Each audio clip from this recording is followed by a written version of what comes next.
বৃশ্চিক ৰাশি ছেপ্টেম্বৰ মাহৰ সম্পূৰ্ণ ৰাশিফল 2026। বৃশ্চিক ৰাশিৰ জাতক জাতিকাসকল, ছেপ্টেম্বৰ মাহটো আপোনাৰ জীৱনত কিয় ইমান গুৰুত্বপূৰ্ণ হ'ব পাৰে? এই মাহত হঠাৎ ধন লাভৰ সুযোগ আহিবনে? কোনটো সময়ত ভাগ্যৰ দুৱাৰ খোলাৰ সম্ভাৱনা আছে? চাকৰি বা ব্যৱসায়ত আহিব নেকি ডাঙৰ পৰিৱৰ্তন? প্ৰেম আৰু দাম্পত্য জীৱনত পাব নেকি সুখৰ খবৰ? কিন্তু সাৱধান, এটা সৰু ভুলে আপোনাৰ লাভৰ সুযোগ নষ্ট কৰিব পাৰে। ছেপ্টেম্বৰ 2026ত কোনবোৰ তাৰিখ আপোনাৰ বাবে বিশেষ শুভ? ক'ৰ পৰা আহিব ধন লাভৰ সম্ভাৱনা? কাক বিশ্বাস কৰিব আৰু কাৰ পৰা সাৱধান থাকিব লাগে? সকলো জানিবলৈ ভিডিঅ'টো শেষলৈকে চাওক। প্ৰথমতে আহিছোঁ ধন সম্পত্তি। ছেপ্টেম্বৰ মাহত বৃশ্চিক ৰাশিৰ ধন সম্পত্তিৰ ক্ষেত্ৰত লাহে লাহে উন্নতিৰ যোগ দেখা যাব পাৰে। আগৰ পৰা ৰৈ থকা টকা পাবলগীয়া বা কোনো পুৰণি কামৰ পৰা লাভৰ সম্ভাৱনা থাকিব পাৰে। বিশেষকৈ মাহৰ আৰম্ভণিৰ তুলনাত মাজভাগৰ পৰা আৰ্থিক দিশ অধিক সক্ৰিয় হ'ব পাৰে।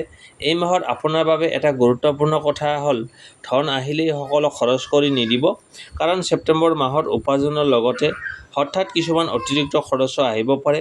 ঘৰ সংসাৰ, প্ৰয়োজনীয় সামগ্ৰী, যাত্ৰা বা ব্যৱসায়ত টকা লগোৱাৰ প্ৰয়োজন হ'ব পাৰে। চাকৰি কৰা বৃশ্চিক ৰাশিৰ জাতক জাতিকাৰ বাবে মাহটো স্থিৰভাৱে আগবঢ়াৰ সময়। কামৰ ফলত উপাৰ্জন বৃদ্ধি, ইনচেণ্টিভ, বোনাছ বা অতিৰিক্ত ইনকামৰ সুযোগ সৃষ্টি হ'ব পাৰে। কোনো নতুন দায়িত্ব পালে প্ৰথমতে প্ৰেছাৰ যেন লাগিলেও পিছলৈকে সেই দায়িত্বই আপোনাৰ আৰ্থিক লাভৰ পথ মুকলি কৰিব পাৰে। ব্যৱসায় কৰা লোকসকলৰ বাবে ছেপ্টেম্বৰ মাহত নতুন গ্ৰাহক বা নতুন যোগাযোগৰ পৰা লাভ হোৱাৰ সম্ভাৱনা থাকিব পাৰে। বিশেষকৈ আগতে চিনাকি কোনো ব্যক্তি বা পুৰণি গ্ৰাহকৰ জৰিয়তে নতুন কাম আহিব পাৰে। কিন্তু ব্যৱসায়ত ধাৰ ঋণ দি বা কাৰোবাৰ কথাত অন্ধভাৱে ইনভেষ্ট কৰি ডাঙৰ সিদ্ধান্ত নল'ব। মাহটোৰ এটা গুৰুত্বপূৰ্ণ দিশ হ'ল পুৰণি টকা ঘূৰাই অহা।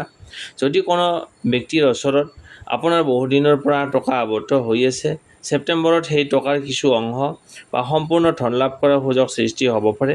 অৱশ্যে ইয়াক নিশ্চিত ঘটনা হিচাপে নহয়, সম্ভাৱনা হিচাপে ল'ব।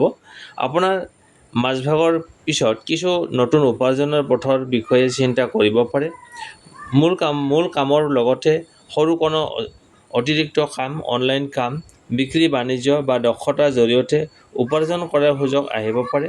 আপোনাৰ যি দক্ষতা আছে তাক ব্যৱহাৰ কৰি উপাৰ্জনৰ নতুন পথ বিচৰা লাভজনক হ'ব পাৰে। কিন্তু এই মাহত দ্ৰুত ধনী হোৱাৰ আশাত ডাঙৰ ৰিস্ক নল'ব। বিশেষকৈ কাৰোবাৰ কথাত পৰি ইনভেষ্ট কৰা, অচিনাকি ব্যক্তিক ধন দিয়া বা লিখিত প্ৰমাণ নথকাকৈ টকা পইচাৰ লেনদেন কৰাটো এৰাই চলিব। আপোনাৰ উপাৰ্জন যিমানেই নহওক, ধন ৰখাৰ অভ্যাসটো এই মাহত অতি গুৰুত্বপূৰ্ণ। সম্পত্তিৰ ক্ষেত্ৰতো কোনো আলোচনা আগবাঢ়িব পাৰে। ঘৰ, মাটি, গাড়ী, কোনো ডাঙৰ সম্পত্তি কিনা বেচা কৰাৰ কথা থাকিলে সকলো কাগজ পত্ৰ ভালদৰে পৰীক্ষা কৰি সিদ্ধান্ত ল'ব। কেৱল কথাৰ ওপৰত বিশ্বাস কৰি আগবাঢ়িব নালাগে।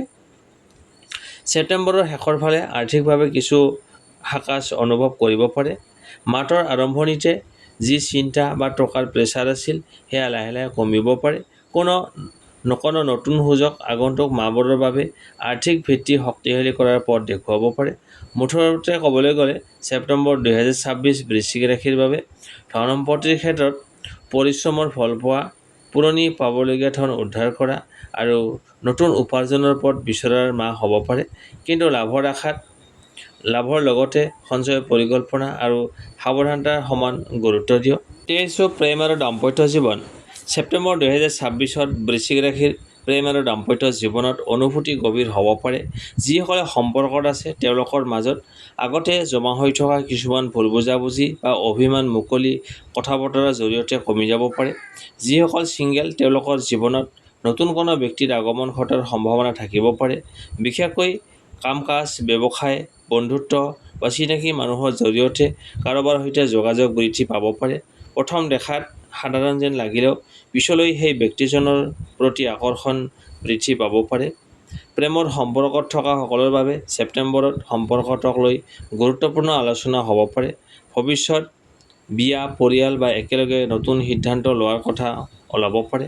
আপোনাৰ সঙ্গীয়ে আপোনাৰ পৰা অলপ বেছি সময় আৰু মনোযোগ আশা কৰিব পাৰে।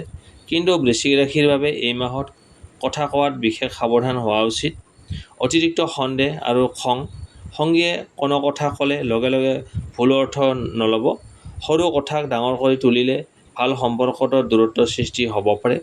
বিবাহিতসকলৰ বাবে মাহটোৰ প্ৰথম ভাগত সংসাৰৰ দায়িত্ব বা আৰ্থিক বিষয়ক লৈ কিছু মতভেদ হ'ব পাৰে, কিন্তু মাহৰ মাজভাগৰ পৰা পৰিস্থিতি অধিক শান্ত আৰু ইতিবাচক হোৱাৰ সম্ভাৱনা আছে।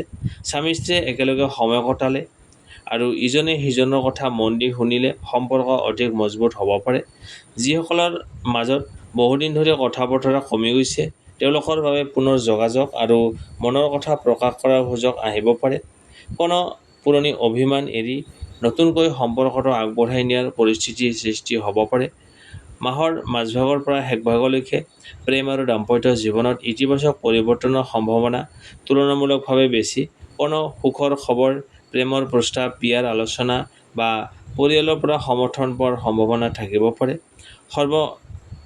মুঠতে ক'বলৈ গ'লে ছেপ্টেম্বৰ 2026 বৃশ্চিক ৰাশিৰ প্ৰেম জীৱনত অভিমানৰ পিছত বুজাবুজি, দূৰত্বৰ পিছত নৈকট্য আনিব পৰা এটা গুৰুত্বপূৰ্ণ মাহ হ'ব পাৰে। তাৰপিছত আহিছোঁ কৰ্মজীৱন। ছেপ্টেম্বৰ মাহত বৃশ্চিক ৰাশিৰ কৰ্মজীৱনত নতুন সুযোগ আৰু দায়িত্ব আহিব পাৰে। আগতে কৰা পৰিশ্ৰমৰ ফল এই মাহত লাহে লাহে দেখা পোৱাৰ সম্ভাৱনা আছে। বিশেষকৈ যিসকল বহুদিন ধৰি চাকৰি সলনি, পদোন্নতি বা নতুন কামৰ অপেক্ষাত আছে, তেওঁলোকৰ বাবে এই মাহত গুৰুত্বপূৰ্ণ হ'ব পাৰে। চাকৰিয়াল লোকসকলৰ বাবে মাহৰ আৰম্ভণিতে কামৰ প্ৰেছাৰ কিছু বৃদ্ধি পাব পাৰে। নতুন দায়িত্ব বা কঠিন কোনো কাম আপোনাৰ ওপৰত পৰিব পাৰে, কিন্তু সেই কাম ভালদৰে সম্পূৰ্ণ কৰিব পাৰিলে ওপৰৱালাৰ পৰা প্ৰশংসা বা বিশ্বাস লাভ কৰাৰ সুযোগ থাকিব। পদোন্নতি বা নতুন সুযোগ ছেপ্টেম্বৰৰ মাজভাগৰ পৰা কৰ্মক্ষেত্ৰত পৰিৱৰ্তনৰ ইংগিত পাব পাৰে। নতুন পদ, দায়িত্ব, বেতন বৃদ্ধি বা অন্য কোনো ভাল সুযোগৰ বিষয়ে আলোচনা হ'ব পাৰে। যিসকলে চাকৰি বিচাৰি আছে, তেওঁলোকৰ নতুন খবৰ লাভ কৰিব পাৰে। ব্যৱসায়ীসকলৰ বাবে নতুন গ্ৰাহক, নতুন যোগাযোগ বা পুৰণি চিনাকিৰ জৰিয়তে নতুন কাম আহিব পাৰে। ব্যৱসায় বিস্তাৰ কৰাৰ চিন্তা থাকিলে পৰিকল্পনা কৰি আগবাঢ়িব পাৰে। বিশেষকৈ মাহৰ দ্বিতীয় ভাগত ব্যৱসায়িক যোগাযোগ অধিক ফলপ্ৰসূ হ'ব পাৰে। অৱশ্যে কৰ্মক্ষেত্ৰত সহকৰ্মীৰ লগত অযথা তৰ্ক-বিতৰ্ক, নিজৰ পৰিকল্পনা সকলোকে কৈ দিয়াৰ পৰা বিৰত থাকক। কোনোবাই আপোনাৰ সফলতাক লৈ ঈৰ্ষা কৰিব পাৰে, সেয়েহে নিজৰ গুৰুত্বপূৰ্ণ পৰিকল্পনা গোপনে আগবঢ়োৱাটো ভাল। যিসকলে নতুন কাম আৰম্ভ কৰিব বিচাৰে, তেওঁলোকৰ বাবে ছেপ্টেম্বৰ মাহটো পৰিকল্পনা আৰু প্ৰস্তুতিৰ বাবে ভাল সময় হ'ব পাৰে। তৎক্ষণাত ডাঙৰ সিদ্ধান্ত নলৈ তথ্য, অভিজ্ঞতা আৰু আৰ্থিক দিশ পৰীক্ষা কৰি লোৱাটো আগবাঢ়ক। মুঠতে ক'বলৈ গ'লে ছেপ্টেম্বৰ 2026 বৃশ্চিক ৰাশিৰ বাবে জীৱনত পৰিৱৰ্তনৰ ফল, নতুন দায়িত্ব আৰু আগবাঢ়ি যোৱাৰ সুযোগ কঢ়িয়াই আনিব পাৰে। ধৈৰ্য, গোপনীয়তা আৰু সঠিক সময়ত সঠিক সিদ্ধান্ত, এই তিনিটাই আপোনাৰ সফলতাৰ মূল চাবিকাঠি হ'ব পাৰে। এতিয়া লৈ আহিছোঁ শুভ তাৰিখ, শুভ সংখ্যা, শুভ ৰং আৰু বিশেষ প্ৰতিকাৰ। শুভ তাৰিখ ছেপ্টেম্বৰ মাহত বৃশ্চিক ৰাশিৰ বাবে 3, 9, 12, 18, 21, 27 আৰু 30 তাৰিখ তুলনামূলকভাৱে শুভ বুলি ধৰা হৈছে। এই তাৰিখবোৰত গুৰুত্বপূৰ্ণ কাম, নতুন পৰিকল্পনা বা প্ৰয়োজনীয় সিদ্ধান্ত লোৱাৰ ক্ষেত্ৰত ইতিবাচকতা অনুভৱ কৰিব পাৰে। শুভ সংখ্যা 3, 9 আৰু 18, এই সংখ্যাকেইটাই এই মাহত বিশেষভাৱে শুভ হিচাপে ল'ব পাৰে। শুভ ৰং ৰঙা, খয়েৰী আৰু ক'লা ৰং শুভ বুলি ধৰা হৈছে। গুৰুত্বপূৰ্ণ কামৰ দিনাখন এই ৰঙৰ কোনো বস্তু বা পোছাক ব্যৱহাৰ কৰিব পাৰে। বিশেষ প্ৰতিকাৰ মঙলবাৰে পুৱা গা ধুই হনুমানজীৰ সন্মুখত সৰিয়হৰ তেলত চাকি জ্বলাব পাৰে।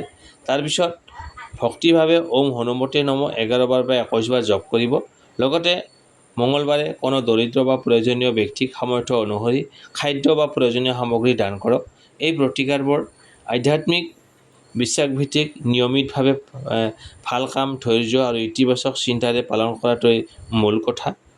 তেন্তে বৃশ্চিক ৰাশিৰ জাতক জাতিকাসকল, ছেপ্টেম্বৰ 2026 আপোনাৰ বাবে ধন সম্পত্তি, কৰ্মজীৱন আৰু প্ৰেম, দাম্পত্য জীৱন সকলো ক্ষেত্ৰতে নতুন সম্ভাৱনা কঢ়িয়াই আনিব পাৰে।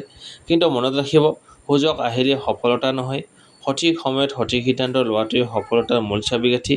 আপোনাৰ বাবে এই ৰাশিফলৰ কোনটো কথা আটাইতকৈ গুৰুত্বপূৰ্ণ লাগিল কমেণ্টত জনাব। ভিডিঅ'টো ভাল লাগিলে লাইক, শ্বেয়াৰ আৰু চেনেলটো ছাবস্ক্ৰাইব কৰিবলৈ নাপাহৰিব। আপোনাৰ জীৱনলৈ সুখ, শান্তি, সমৃদ্ধি আৰু সফলতা হওক, এই শুভকামনাৰে আজিলৈ বিদায় লৈছোঁ। জয় শ্ৰী হনুমান। পুনৰ লগ পাম পৰৱৰ্তী ৰাশিফলত। ধন্যবাদ।